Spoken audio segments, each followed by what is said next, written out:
Hello everyone. Exness की इस weekly analysis video में आप सबको वेलकम करता हूं। तो सबसे पहले हम चलते हैं जी इकोनॉमिक कैलेंडर की तरफ और चलकर देखते हैं कि इस हफ्ते हमारे पास जो हाई इम्पैक्ट न्यूज़ वो कौन कौन सी आ रही हैं।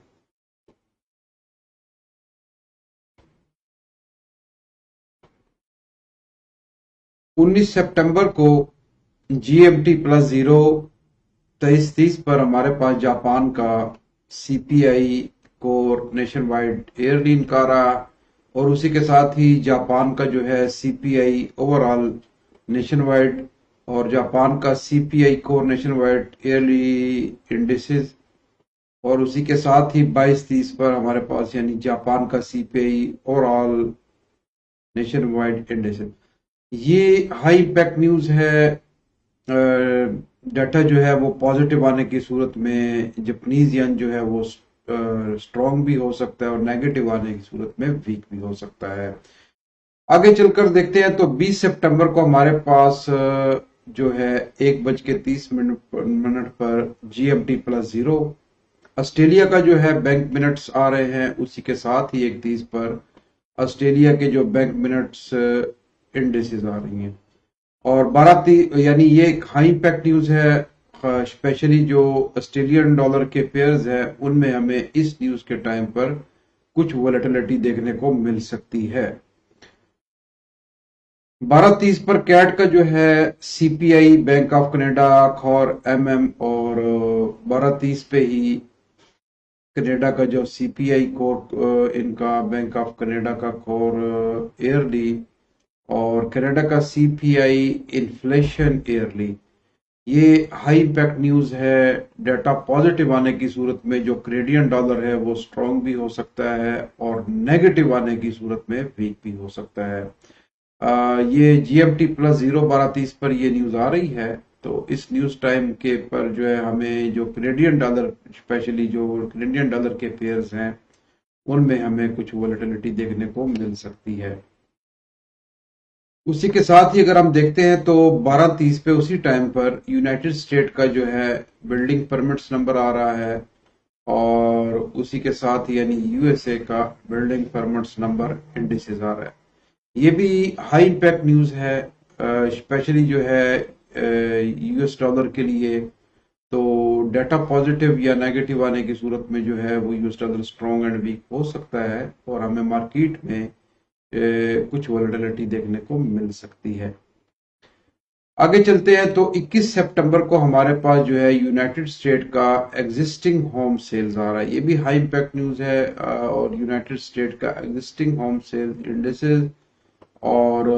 ये तकरीबन 14 बजे आ रही है 21 सितंबर को जीएमटी प्लस जीरो टाइम के मुताबिक। और 14:30 पर जो है United State EIA weekly crude खशिंग इनका क्रूड ऑयल की एक न्यूज है और यूनाइटेड स्टेट का ईआईए यानी वीकली क्रूड ऑयल स्टॉक की और उसी के साथ ही यूनाइटेड स्टेट का जो है EIA weekly crude Cushing indices यानी ये तकरीबन 14:30 पर ये न्यूज आ रही है। तो डाटा पॉजिटिव या नेगेटिव आने की सूरत में मार्केट में जो और हमें इस न्यूज के टाइम पे स्पेशली जो क्रूड ऑयल का पेयर है उसमें हमें कुछ वोलेटिलिटी देखने को मिल सकती है। आगे चलते हैं तो देखते हैं 18 बजे जो हमारे पास यानी जीएमटी प्लस जीरो 18 पे यूनाइटेड स्टेट का फेड्स के जो है funds targets rate United State के fed interest on excess reserve और उसी के साथ ही हमारे पास यूनाइटेड स्टेट के फेड फंड्स टारगेट रेट्स और यूनाइटेड स्टेट के फेड इंटरेस्ट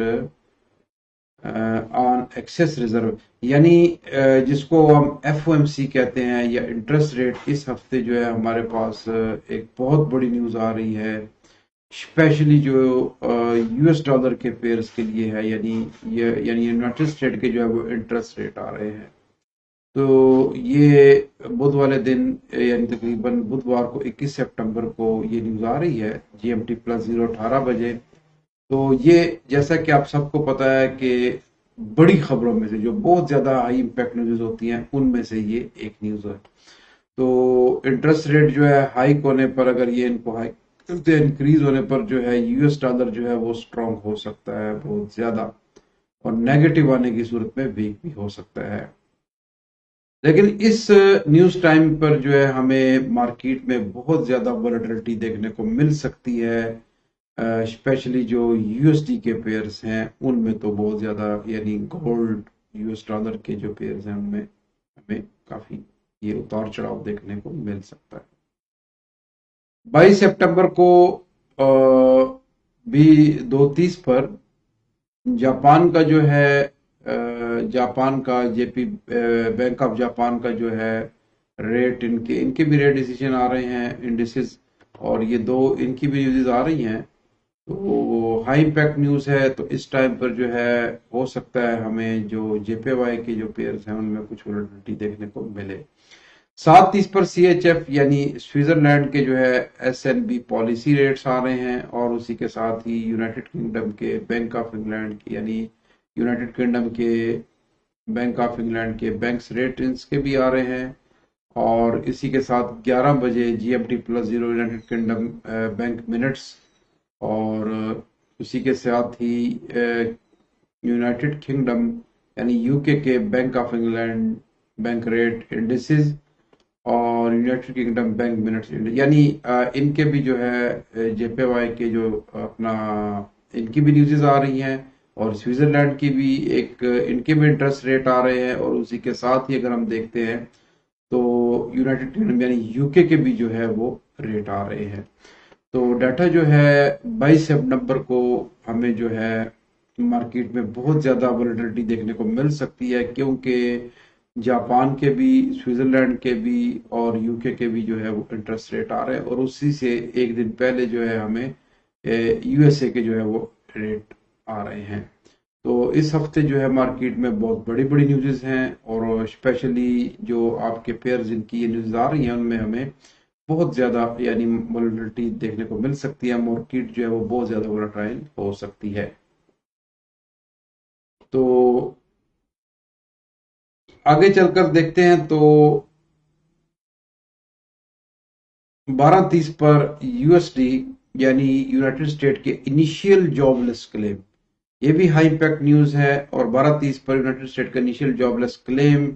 इंडेक्सेस, ये भी हाई इम्पैक्ट न्यूज है। डाटा पॉजिटिव या नेगेटिव आने की सूरत में यूएस डॉलर स्ट्रांग या वीक हो सकता है, और न्यूज टाइम पर हमें मार्केट में कुछ वोलेटिलिटी देखने को मिल सकती है। 14 बजे यूरोजोन का कंज्यूमर कॉन्फिडेंस, और उसी के साथ ही यूरोजोन का कंज्यूमर कॉन्फिडेंस यानी का फ्लैश इंडेक्सेस आ रहा है, फ्लैश इंडेक्सेस, ये भी हाई इम्पैक्ट न्यूज है। और 23 सितंबर को अगर हम देखते हैं तो फ्रांस का कंज्यूमर स्पेंडिंग इनका एमएम, और उसी के साथ ही 6:45 पे, यानी ये दो न्यूज आ रही हैं फ्रांस की। और उसी के साथ ही 7:30 पर अगर हम देखते हैं तो जर्मनी का S&P global MFG manufacturing flash PMI, और उसी के साथ जर्मनी का S&P global MFG flash PMI index, ये भी हाई इम्पैक्ट न्यूज है। 8:30 पर जो है पाउंड का हमारे पास यूनाइटेड किंगडम का जो है फ्लैश कंपोजिट पीएमआई, और ये तकरीबन 8:30 पर ये इनकी 4 न्यूज़ आ रही है यूनाइटेड किंगडम की। फ्लैश सर्विसेज आ रही है इनकी, और कंपोजिट पीएमआई इंडेक्सेस आ रहा है, फ्लैश मैन्युफैक्चरिंग पीएमआई इंडेक्सेस आ रहा है, और उसी के साथ ही अगर हम देखते हैं तो फ्लैश सर्विस पीएमआई इंडेक्सेस। तो ये हाई इम्पैक्ट न्यूज है। इस टाइम पर जो है हमें मार्केट में कुछ वोलेटिलिटी देखने को मिल सकती है। डाटा जो है वो पॉजिटिव या नेगेटिव आने की सूरत में जो है पाउंड स्ट्रॉन्ग या वीक हो सकता है।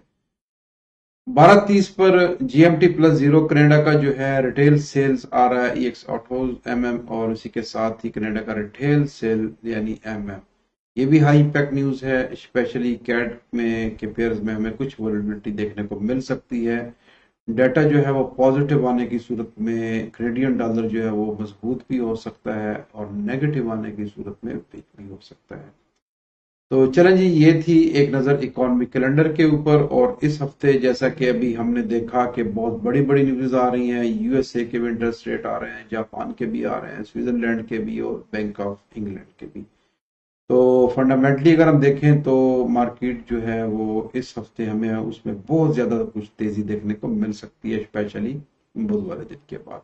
तो चलें जी, हम चलते हैं अपने टेक्निकल की तरफ और चलकर देखते हैं कि टेक्निकल एनालिसिस हमें क्या कहते हैं। सबसे पहले हम आते हैं जी गोल्ड की तरफ। गोल्ड जैसा कि अपने लेवल ऑफ सपोर्ट का वो ब्रेकआउट कर चुका, जैसा कि सीपीआई का डाटा आया था और डाटा आने पर उसने अपने एक लोअर ट्रेंड लाइन को यानी चैनल को ब्रेकआउट किया, और ब्रेकआउट करने के बाद जो प्राइस अपने इस लेवल ऑफ सपोर्ट पर उसके बाद फिर न ठहर सकी और उसने उसका ब्रेकआउट किया, और ब्रेकआउट करने के बाद जो कीमतें उसने एक डिप लगाई, और डिप लगाने के बाद जो प्राइस है वो दोबारा अपने तकरीबन 1680 के लेवल को टच कर रहे हैं। तो इस हफ्ते जैसा कि खबरें भी बहुत बड़ी बड़ी हैं, न्यूज़ भी आ रही हैं, तो एक्सपेक्टेड अगर हम देखते हैं इसका ट्रेंड क्या होगा, तो सबसे पहले अगर हम मेजर ट्रेंड की बात करें तो गोल्ड का जो ट्रेंड है वो बेरिश है, major trend daily time day time frame में। और अगर हम वीकली H4 के टाइम फ्रेम की बात करें तो उसमें भी हमें एक स्ट्रॉन्ग बेरिश ट्रेंड चलता हुआ दिखाई देगा। तो अभी प्राइस अभी फिलहाल जब तक अपने इस एरिया को ब्रेक नहीं करती तो कीमतें जो है वो मजीद नीचे जा सकती हैं, तकरीबन 1650 के एरिया तक। और अगर 1650 के एरिया को भी ब्रेकआउट कर देती हैं तो हमारे पास जो नेक्स्ट इसका लेवल ऑफ सपोर्ट हमारे पास बन रहा है वो तकरीबन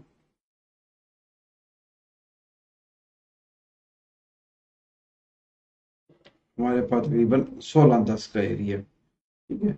और यानी इस हफ्ते अगर अपने इस लेवल को ये ब्रेकआउट नहीं करती, यानी इससे ऊपर, तो कीमतें मजीद नीचे जा सकती हैं। 1650 1650 पे एक अच्छा लेवल ऑफ सपोर्ट है और एक राउंड फिगर। तो अगर यहाँ से प्राइस दोबारा रिवर्स होते हैं तो हो सकता है कीमतें 1650 से 1680 के लेवल तक दोबारा एक रिट्रेसमेंट ले। और अगर 1650 का यानी 1650 का ब्रेकआउट हो जाए तो फिर हमें कीमतें मजीद नीचे देखने को मिल सकती हैं, मजीद डाउन साइड की तरफ जा सकती हैं।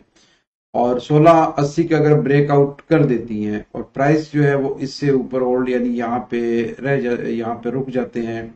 और कोई ऐसा एविडेंस यहाँ पे बुलिश का मिलता है तो हो सकता है कीमतें दोबारा अपने इस लेवल ऑफ स्ट्रक्चर का तकरीबन हमारे पास ये 1705 का एरिया यानी इसका टेस्ट करने के लिए जा सकती है।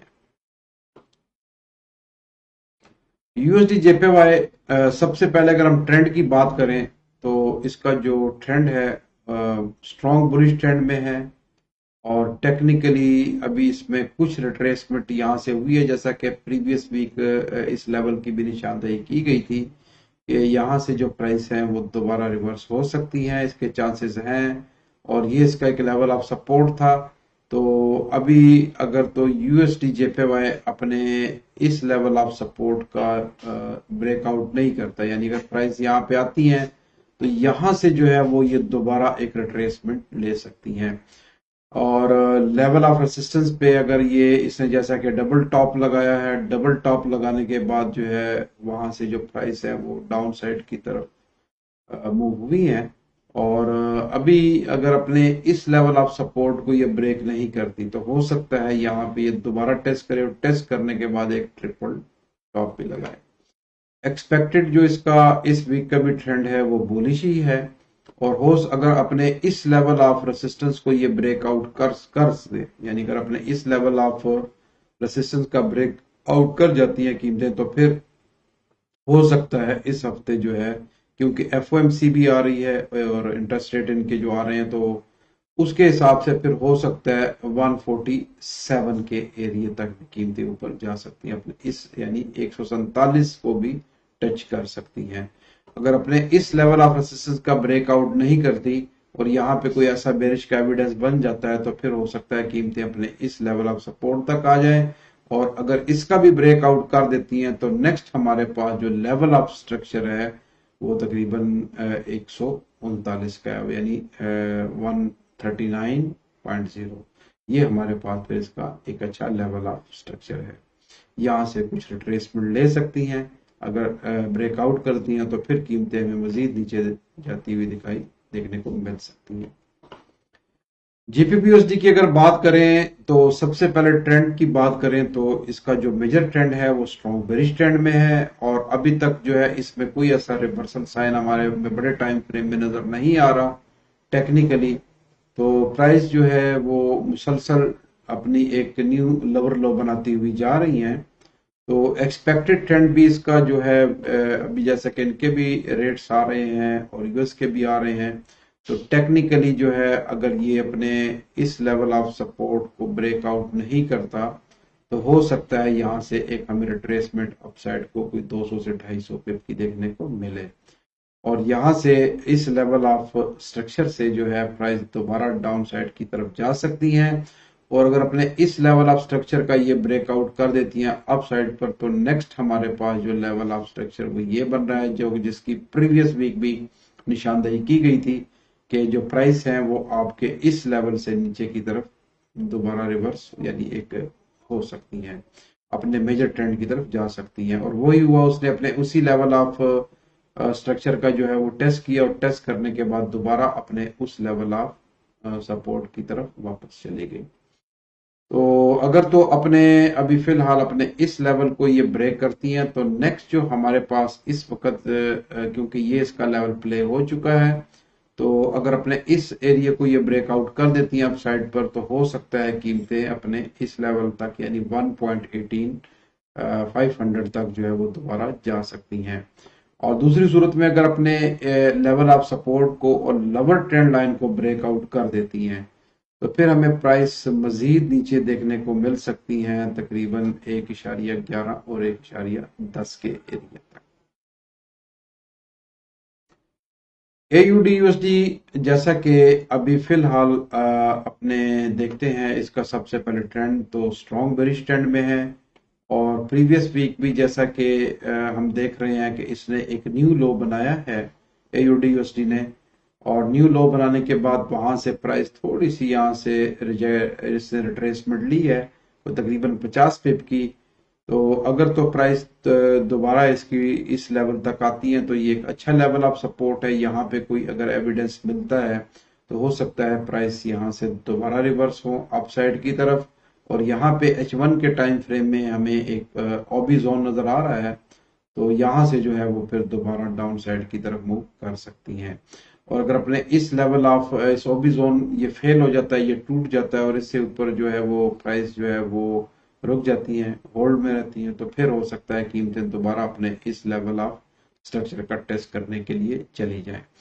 और दूसरी सूरत में अगर अपने इस लेवल ऑफ सपोर्ट का भी ये ब्रेकआउट कर देती हैं, यहाँ पे कोई भी बेरिश का एविडेंस मिलता है, तो कीमतें फिर मजीद भी नीचे हमें देखने को मिल सकती हैं, तकरीबन 66 और 65 के 0.66 और 0.65 के एरिया तक। तो आगे चलते हैं जी। NZD/USD, न्यूजीलैंड USD को अगर हम देखते हैं तो सबसे पहले अगर हम ट्रेंड की बात करें डेली टाइम फ्रेम में स्ट्रॉन्ग बेरिश ट्रेंड में है, और अभी तक जो है इसमें कोई ऐसा रिवर्सल साइन नहीं आया। तो प्राइस जैसा कि अपने एक चैनल के अंदर लो लोअर लो बनाती हुई डाउन साइड की तरफ हमें दिखाई दे रही हैं, जा रही हैं मुसलसल। और इस वीक का भी जो एक्सपेक्टेड ट्रेंड है वो बेरिश ट्रेंड ही है, और हो सकता है कि अपने जब तक इस अपने लेवल ऑफ स्ट्रक्चर का ब्रेकआउट नहीं करती तो हो सकता है कीमतें हमें मजीद नीचे देखने को मिल सकती हैं। अभी नेक्स्ट जो हमारे पास डाउन साइड की तरफ इसका टारगेट आ रहा है, अगर अपने इस लोअर ट्रेंड लाइन को ये ब्रेकआउट कर देती हैं तो नेक्स्ट हमारे पास जो है 0.5847 का जो एक एरिया है, एक अच्छा एरिया है। अगर इसका भी ब्रेकआउट हो जाता है तो फिर कीमतें मजीद नीचे 0.57 तक भी जा सकती हैं। और दूसरी सूरत में अगर प्राइस अपने इस लेवल ऑफ स्ट्रक्चर का ब्रेकआउट अप साइड की तरफ ब्रेकिंग कर देती हैं तो फिर हमारे पास नेक्स्ट लेवल ऑफ जो स्ट्रक्चर है, जो लेवल ऑफ रेजिस्टेंस भी आप इसको कह सकते हैं, अभी वो तकरीबन 0.61500 है। और इसका भी ब्रेक आउट करने के बाद अगर ये अपसाइड की तरफ ब्रेक आउट कर देती हैं तो फिर मजीद अपने इस लेवल तक भी जा सकती हैं। लेकिन जैसा कि ट्रेंड इसका स्ट्रॉन्ग बेरिश ट्रेंड है, तो हो सकता है दोबारा अपने इस एरिया का ये टेस्ट करे, या हमारे पास एक ये लेवल ऑफ स्ट्रक्चर भी इसका एक बेहतरीन एरिया है, इसका भी टेस्ट हो सकता है। तो और दोबारा कीमतें टेस्ट करने के बाद नीचे यानी मेजर ट्रेंड की तरफ वो रुजू का। बीटीसी बिटकॉइन की अगर हम बात करते हैं तो जैसा कि प्रीवियस वीक भी हमने यहाँ पे एक निशानदेही की थी इस लेवल की कि जो प्राइस जो है वो अपने इस एरिया से जो है वो दोबारा रिजेक्ट हो सकते हैं, और एक अच्छा एरिया लेवल ऑफ स्ट्रक्चर है, यहाँ से प्राइस अगर रिजेक्ट होते हैं तो दोबारा अपने इस लेवल ऑफ सपोर्ट तक जा सकते हैं। तो अगर हम देखें तो कि प्राइस यहाँ से रिजेक्ट हुए हैं और छोटे टाइम फ्रेम में इसने एक बेरिश का एविडेंस भी यहाँ पे बड़ा अच्छा दिया था, और उसके बाद जो कीमतें हैं वो दोबारा अपने लेवल ऑफ सपोर्ट तक आ चुकी हैं। तो यहाँ से अगर तो ये इसका ब्रेकआउट नहीं करती तो हो सकता है यहाँ से कुछ रिट्रेसमेंट ले, और यहाँ पे हमारे पास इसका एक दोबारा अगर हम इस एरिया को देखें तो एक लेवल ऑफ स्ट्रक्चर है, तो हो सकता है कीमतें जो हैं वो इस एरिया यानी इस जोन में एक टेस्ट करे, और टेस्ट करने के बाद मूविंग एवरेज का और इस लेवल ऑफ स्ट्रक्चर का एक टेस्ट करने के बाद कीमतें दोबारा अपने इस लेवल ऑफ सपोर्ट तक आ जाए। और अगर अपने इस लेवल ऑफ सपोर्ट को भी ये ब्रेकआउट कर देती हैं तो नेक्स्ट हमारे पास इसका जो एक लो था वो हमारे पास तकरीबन 17,570, ठीक है ना, ये हमारे पास एक इसका एक लो है। तो यहाँ से दोबारा कुछ रिट्रेसमेंट ले सकती हैं, लेकिन अगर अपने इस याद रखें इस एरिया को अगर ये ब्रेकआउट कर देती हैं तो फिर हो सकता है ये हमें तकरीबन 15,000 या 16,000 के एरिया के पास देखने को मिल सकती हैं। जब तक अपने इस लेवल ऑफ सपोर्ट का ब्रेकआउट नहीं करती, यहाँ पे कोई अगर एविडेंस आता है तो हो सकता है प्राइस दोबारा अपने इस लेवल ऑफ स्ट्रक्चर तक, और अगर इसका भी ब्रेकआउट कर देती हैं तो फिर दोबारा अपने इस लेवल ऑफ रेजिस्टेंस तक भी जा सकती हैं। तो चलें जी, ये था इस हफ्ते का टेक्निकल तज्जिया। तो हम मिलते हैं अपने नेक्स्ट वीडियो में, उस टाइम तक मुझे इजाजत दीजिए। अल्लाह हाफिज।